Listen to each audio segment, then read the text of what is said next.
It is. It is. Let's And go. welcome, welcome. Starting off with some laughter. I told my fearless co-host here before we got started the what did I say? Hang on to your diapers, I think. Hang And on to your divies. And I don't I know didn't how think you'd get many. that. No, I say that all the time, and no one ever gets the Rugrats reference. So kudos Yeah. to you. I don't know how many people you could have said that to that would have been like, oh man, is that from the Rugrats movie? Hell yeah.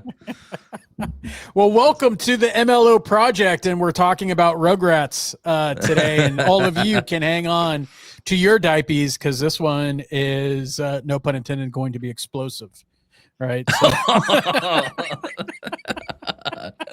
It's hard to believe you I don't love it prep when it this just shit, dude. it just comes to me. I don't know. I don't know if that's a good thing or a bad thing, but it just does. And welcome. Well, I'll kick it over to my fearless co-host to introduce himself. Michael, what's up, buddy? What's up, dude? I'm excited about this topic. I'm excited. I'm excited that we started the day with a Rugrats reference. Like Yeah. it's a great day. It's a great day, man. How you doing? I'm doing great. This is actually a really, really good topic because it will be hard hitting to the face. Plus, uh, plus, I think it will create a good discussion between those are listening, and even prompt some people to come on and maybe debate us, as we've been begging for anyone to come on and debate us on any of these topics, or just talk to us. Just talk to us. We just need people to talk to us. That's it. We're a little lonely. Only got Michael and I to talk with each other. So just guys, don't leave us hanging. Come on and let's talk turkey. And guys, today's topic is it's a very simple statement, and is that you are owned nothing and owed. Sorry, did I say Owed. owned? Yeah, Owed. owned. Sorry, I meant to Owed. say well, you're owned nothing either, but you you you are owed nothing. And it just so happens that this comes off of the competition committee making Notre Dame the odd duck out, so to speak, in this year's college football playoff, and no one is happy in Irish Town there at the University of Notre Dame.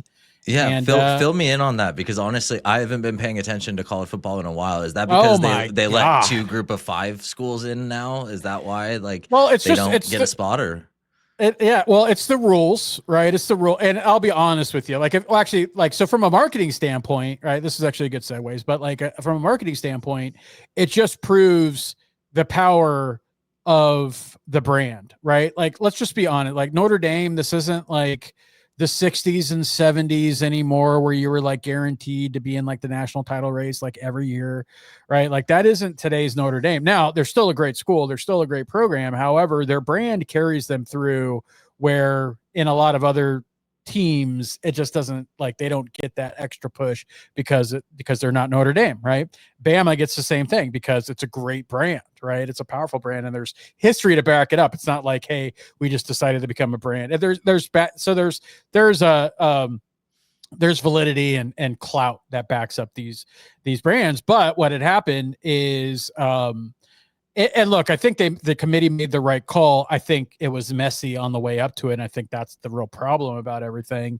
But the way that the rules are stated is that it's the five highest conference champions, and in this case, because Duke upset Virginia in their bowl game, the ACC, their champion, wasn't going to be included, and actually isn't included in this year's playoffs, and instead the higher ranked champions of Tulane, of I think the American, and James Madison, which is the, I can't remember the conference that they're in, but those are two group of five conferences, is Tulane and JMU, James Madison University. So they took the final two spots, and Notre Dame got relegated to being on the outside because Miami took their spot, because Miami and Notre Dame played at the first game this year, and or I don't know if it was the first game, but this is one of the first three games that they played, and Miami beat Notre Dame pretty good, right? And so that head-to-head came into play, and Notre Dame was the odd man out. Miami is in along with the two group of five, and the field is set. And to the whole point of that is that Notre Dame isn't owed anything, right? Nor is any, you gotta earn it. And, like, so my response to that, and I get it. I get why people are mad because they think Bama got it in at 3 losses, and I get all of that. But I'll say here is that Notre Dame had their opportunity not to lose, right? They had their opportunity to beat better teams, to schedule better teams. They decide, it's their choice to be independent, not part of a conference, which hurts them, right? As much as people want to say that it doesn't. So the point is that, like, they had to compete and do it. And don't get me wrong, like, they had a 10-game win streak to end the season, and they did good. But the whole point is that even, of this whole message, and obviously we don't want to make it about college football because not everyone's a college football, person, but the whole point of this is to say that even when you try your best and you do everything just right, like a 10-game winning streak in the season, it may not pan out, right? It may not pan out. So, like, as we kind of shift back to the conversation at hand as it relates to our industry, as an originator, here's the thing: is that, like, you could make the calls, right? You could segment your CRM. You could watch the right webinars, listen to the right podcasts, read the right books, implement and execute. You could do everything to your best ability. You could do everything just right, and it may not pan out. Right now, consistently, the laws of, I wouldn't say the law of averages, but in general, like, if you look at being consistent, like, things will pan out, right? I have never met anyone that's been consistent. I'm talking about, like, consistent as like, as part of, as their soul, right? And not have good things happen to them. But the point is that, because I get this all the time as a coach, is that, oh, well, I did this, I did that, it didn't work, it didn't, this and that, and blah, blah, blah, blah, blah. But getting upset, and I get it, I get the frustration, it's just human nature, but, like, nobody owes anything. And here's the thing is that, like, just because you did awesome last year, or as 2025, let's say this was your record year, right? Like, you ride the wave of, like, momentum, you ride the wave of motivation, and success and happiness and joy and everything that this year, if this was like a record year for, that's great. But guess what? Like, it's, every month you start off at 0, every year, same thing. You start at 0. So, like, did you have a record closing month in August? Fantastic. Doesn't mean shit for January or February or for March. Now, the lessons, the things you learned, all of that stuff, that absolutely carries over. But again, at the beginning of this year is like, and I have this written down, is something that, I use to me, it's kind of like it's like a ego thing. When I get a little bit too cocky, or I'm too, like, full of myself, or, I have a good month or something like that, you could get in your head a little bit, say, like, I'm pretty good, I'm awesome at what I do. But again, I have it written down, like, you are owed nothing. Like, nobody owes me anything. Like, I have to fight and work for everything that I have, or that I get, and that I will get. And you got to do the same. And so it's, as we get to that end of the year, that mentality, did you have a great year? Fantastic, right? Like, nobody owes you anything, right? You just owe it to yourself. And so that's what today, I wanted to talk about that today, because as I see people looking at their goals and this and that, and then I see a lot of the conversations like, well, I've done this and I've done that, and you're using it as an excuse or a reason not to continue to do it, not to be consistent, or to show up differently, just because you feel that someone owed you something because you put in work.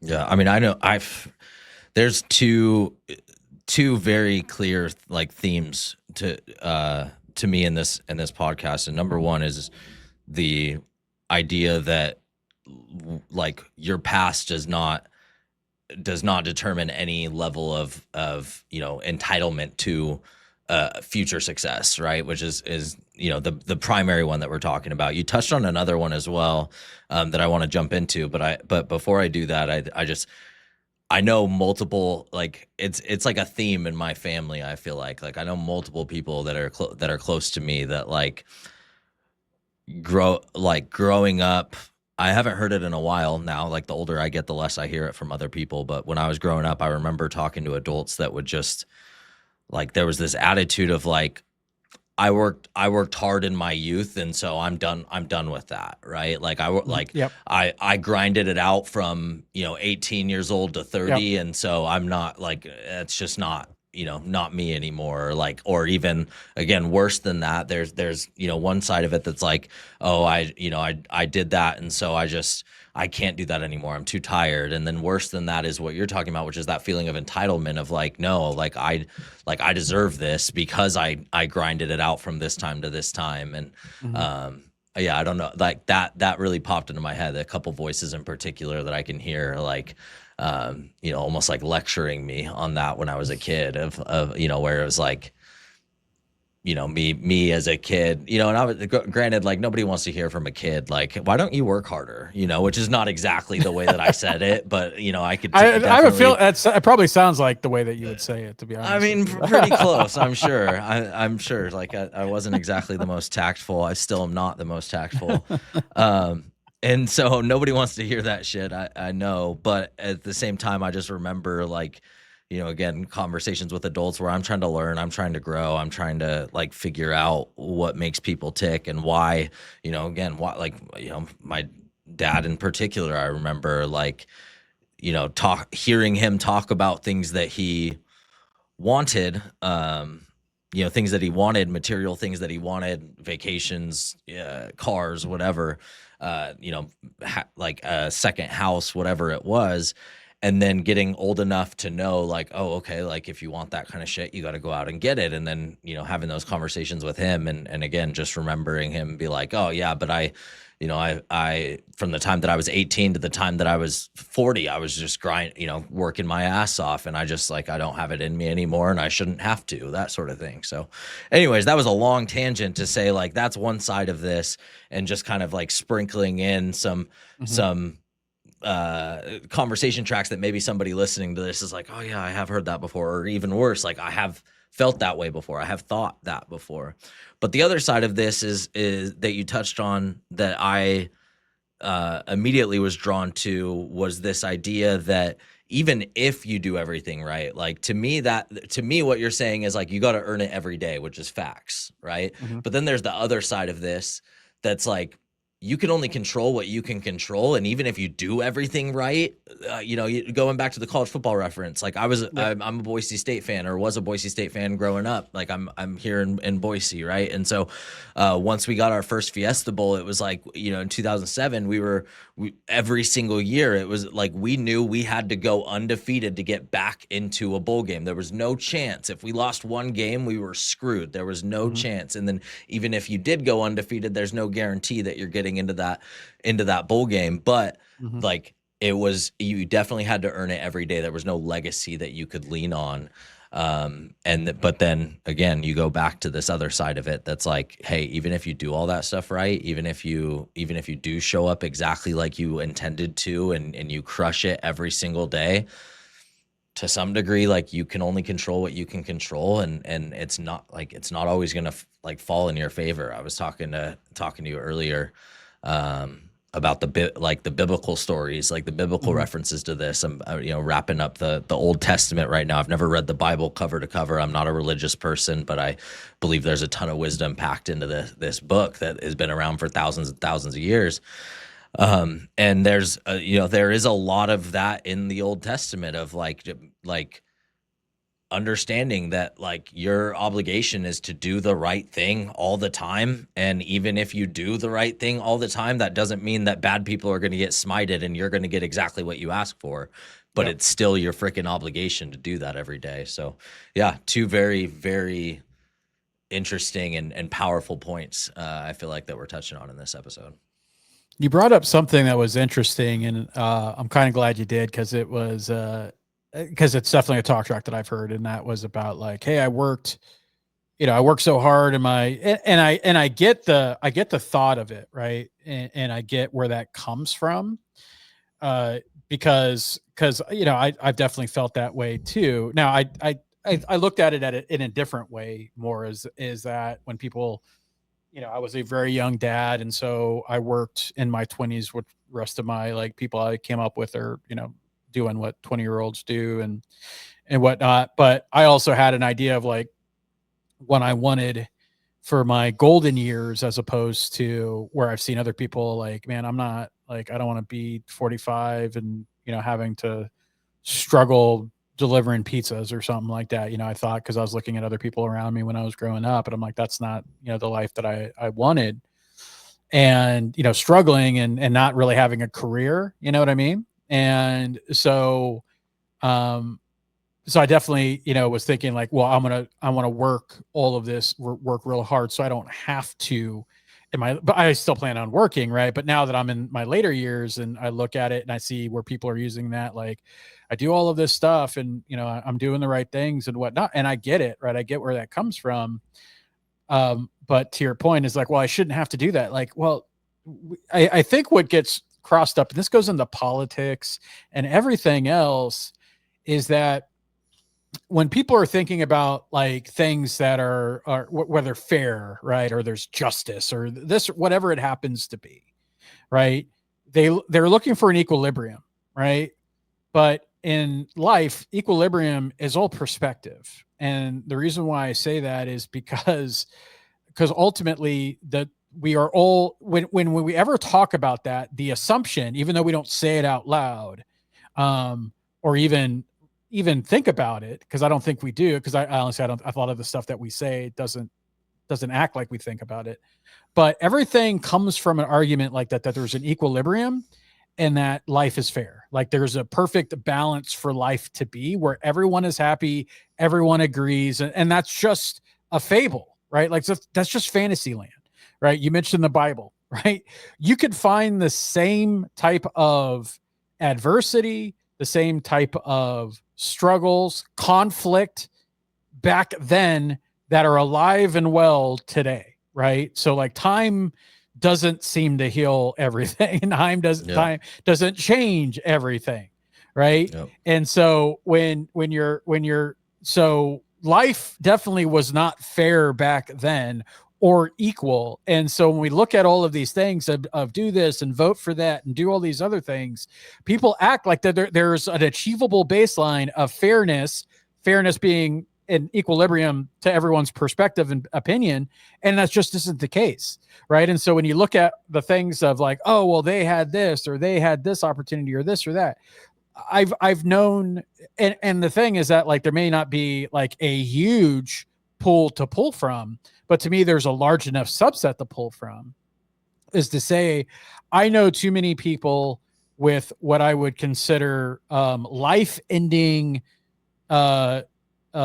events, right? Life-changing, earth-shattering, destroy their mind events, because it's done far more to other people than them. Whether it's like losing a limb, whether it's an accident, losing your family, kids, the whole gambit. I could come up with people that have hit some serious people that I just happen to even know personally, or that we all know through like a documentary or something like that.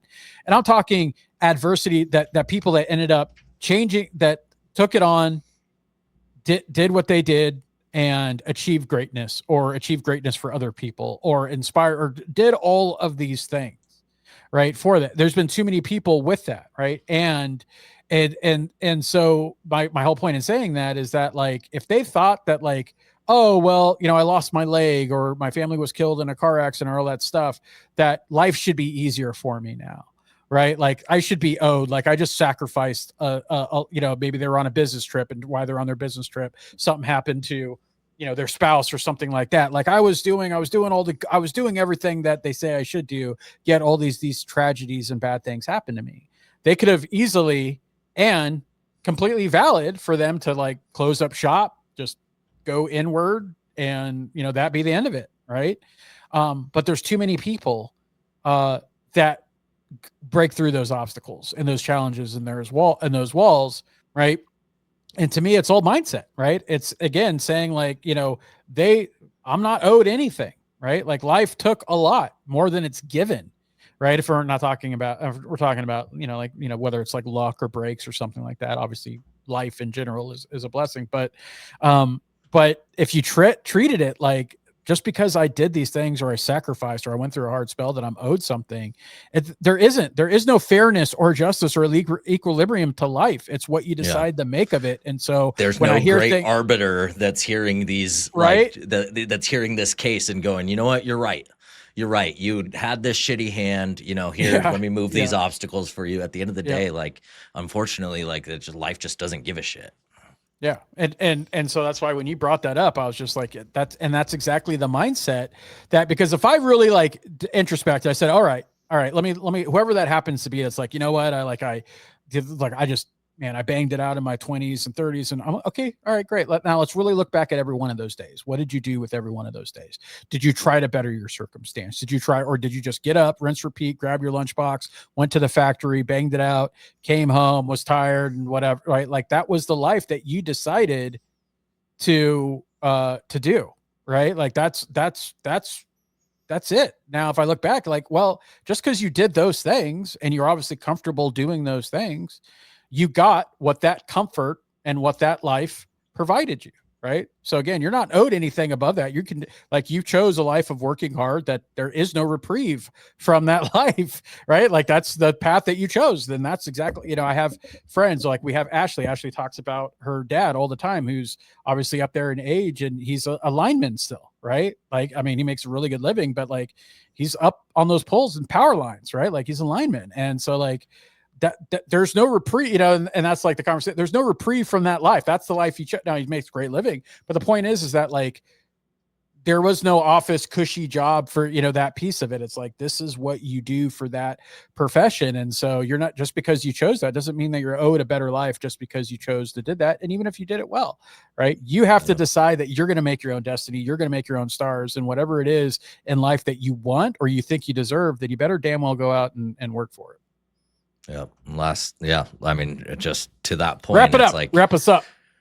Even if you do, like, going back to that, like, even if you feel like this isn't the life that you chose, even if you feel like you made the right choices and that you're like where you're at doesn't align with those the outcomes of those choices, like it just goes all the way back to like, today's a new day. Nobody cares what happened yesterday. Nobody cares what you think you're owed.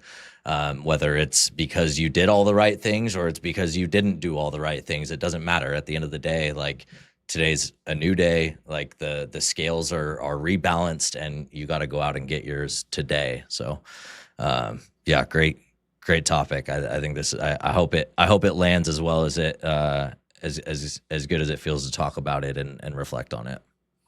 Yeah, and guys, like, don't get this wrong. Like, is, you know, obviously we just was kind of having fun with like the things that, you know, happened with the Notre Dame, but ultimately, like, as we get into the end of the year, right, I want this to be something that Michael's cleaning his microphone or something, but can you hear it? Oh yeah, I could hear all of that. Yeah, thunder. Sorry. Michael's the sound guy. He's doing like the thunder stuff in the background. But as we get into the end of the year, right, like you want to start the new year as a mindset, right, and forget the whole like, hey, it's just there's nothing magical about when it turns to 2026. Like, everything is still the same. But the point is that your mindset, new year, new me, dude. New year, new me, right? But when you get in that mindset, just remember, like, hey, did 2025 deal you a good hand? Great, right? Then you make it happen in 2026. Did 2025 deal you a shitty hand? Great, right? Now do what you can do in 2026 to make it a good hand, right? You control your destiny. And so that's why I, you know, with these episodes that we have this year is definitely be focused on like, what's going to help you create success for yourself in 2026, and understanding that you are owed nothing is going to be top of the list. So with that, Michael, as always, thank you so much. You're tantalizing and titillate. What is it? Titillate. I can't even pronounce it, but I don't know what they know what I was trying to say. I don't know. I'm stumbling, but your conversation, that's just, it's amazing. Well, thank you. Fantastic. Thank you. Fantastic. You're pretty good. Today, You're friend. pretty cool yourself. I don't mind our conversations. I try to be. All right, my friends. Well, thank you for tuning into this episode of the MLO Project. Again, reach out if you'd like to be featured on this podcast. If you'd like to come on, debate, discuss, talk about any of these awesome and amazing topics that we come up with every week.